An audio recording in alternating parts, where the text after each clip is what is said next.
তোমাদের কাছে পটল নিয়ে এসেছি, পটল রান্না করে দেখাবো। তারপর দেখো কেমন করে গোল গোল করে কেটেছি, আর আলু কেটেছি, টমেটো কেটেছি, আদা 3 কোষ রসুন নিয়েছি, আর চিংড়ি মাছ নিয়েছি, ফ্রিজে ছিল ভিজিয়ে রেখেছি। তারপরে চলো জিরের গুঁড়ো, লঙ্কার গুঁড়ো, ধনের গুঁড়ো, টক দই এইসব নিয়ে আমি হাজির হলাম। গ্যাস আমি বসিয়ে দিয়েছি। আমি একটা ধারি শুকনো লঙ্কা নিয়েছি, এই লাগে।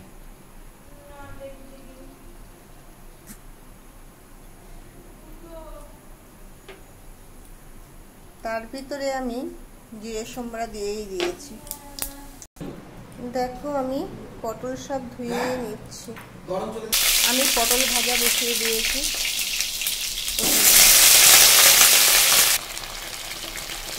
আমি এটা ভেজে নেব, লবণ ছেড়ে দিলাম। এখন আমি হলুদ দিয়ে আবার নাড়াবো।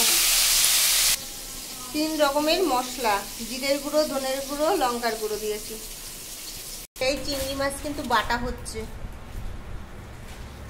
বেটে দেবো। গোটা গোটা দেখতে সুন্দর, কিন্তু বেটে খেতে হেভি লাগে, বেটে দিলে হেভি লাগে। আমি সেই 3 রকমের মশলা জল দিয়ে দিলাম।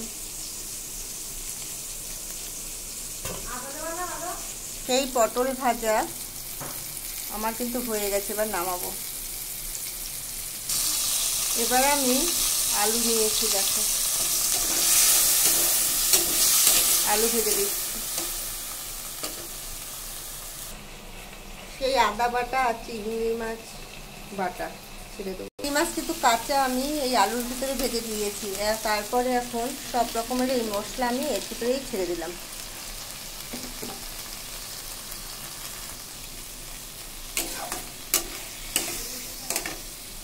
এখন সেই টমেটো আর কটা চিংড়ি মাছ এর ভিতরে আমি ছেড়ে দিলাম। আমার ক্যামেরাটা কিন্তু কেমন হয়ে গেছে, ঘোলা লাগছে এই জন্য দেখতে। সেদিন যে একটা ভালো কিছু করতে যাবো, সেদিন আমি সেই দইয়ের ভিতরেই আমি কিন্তু চিনি ঢেলে দিলাম, পরিমাণ মতো চিনি।